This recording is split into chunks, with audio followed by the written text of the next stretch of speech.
You're listening to the Drummer Daily Podcast, the only daily podcast dedicated just to drummers.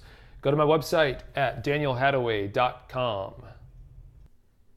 Hey guys, how's it going today? So today I was thinking about something, and first off, I got some feedback. I went live on Facebook yesterday, and someone gave me some feedback. It was like, hey, I was talking about having a bad habit, and he was like, hey, I actually don't have that bad habit. So instead of trying to use your exercise to break a bad habit, I actually did the opposite of your exercise to break my own habit, which was the exact opposite of what I was talking about, which I thought was really cool. And I thought, man, you're pretty genius if you can. I don't think about that when someone says, hey, you should do this thing. I'm pretty like. I don't know what the word is, but if someone gives me advice like, hey, you should do this thing, I'm like, okay, yeah, I'll do it. I don't think about it enough to be like, oh, wait, I don't have that problem, but actually, if I completely flip what you're telling me on its head, that'll actually help me, and it's valuable in its own way. So I thought that was pretty cool. And so what I was thinking about today was, well, let me paint a picture for you. So let's say you're at like let's say you're at a restaurant or something, and there's a guy, they bring in guys to play guitar and maybe sing or something, do background music at a nicer restaurant, sometimes like live music.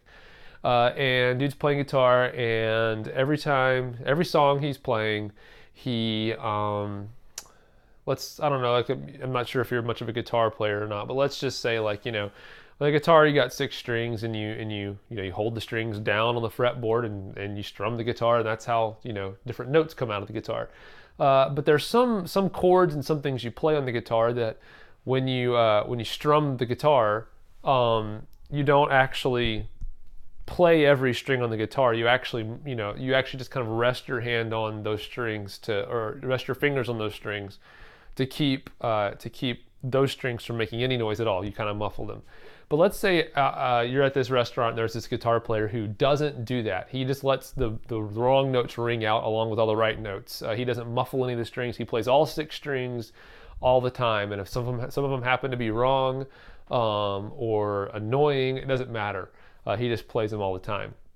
That would be really annoying to you, right?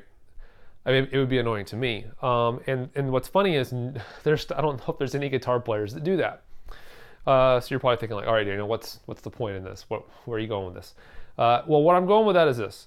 And this is where I mentioned earlier that I said, oh, I have this habit. Maybe some of you guys do, and I got feedback that some of you guys don't have the habit. But I've been playing drums for it's been over 25 years now, so it's been a long time. And what I've realized is that a lot of things that I do when I play drums, I play out of habit. I just do them because I always do them. And when you get to be where you've played an instrument or done anything as long as I have, you're naturally going to have habits in things you do. And I think a lot of us have the habit of playing like ghost notes, in between the accents with our snare hand, or playing a certain pattern of ghost notes pretty much all the time. And what's weird is that, like, if you were playing any other instrument, having a habit like that would be really annoying to people. So why as drummers do we get away with it? Or why do we let ourselves get away with it? And I don't have a good answer for that, but what's really tough about being a drummer is that it's kind of like once you get all 4 of your limbs moving, you kind of start getting muscle memory locked in, like you're a robot, kind of, you have like all the gears are connected from hand to foot and everything, and so you can only kind of move in a certain way. And that can be great if you develop some good habits and you're playing one style of music all the time. Or you might be a touring musician and you play the same songs every night and you don't have to think about it. And that, I guess that's a bad thing too sometimes. But what I'm saying is that there's not really any reason why we should let ourselves get away with having any kind of habit on a musical instrument. We should be able to express what we want to say musically at any moment. That should be our goal, at least, is to get to the point where we speak fluently. We have enough vocabulary to say whatever we want to say, and we don't just say the same things over and over again to fill space. So I want to encourage you to really take a hard look at your drumming and think about what are the things that I'm always doing that I don't have to do or I could change. And this goes to practice as well, or playing along with other music. One thing that's really hard about practicing by yourself, if you don't have someone else telling you or guiding you in any way, is that your mind. I'm trying to think. I can't make myself, when I'm speaking, I can't make myself think of words that I don't know.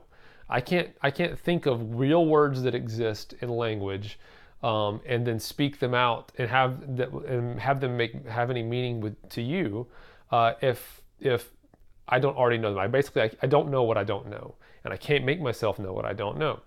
And so when that comes to playing drums, you can't. It's really hard to come up with something that you're going to practice that you wouldn't already think of to play anyway.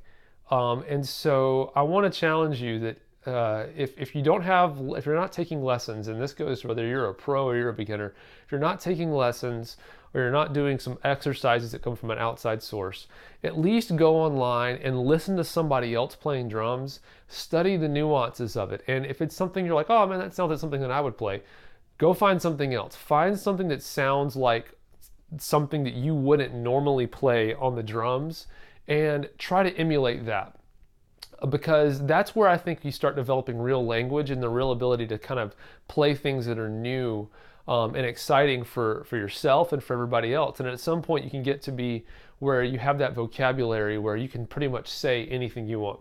So my challenge for you today is that go out, find something that maybe is outside stylistically how you normally would play drums, and try to emulate that.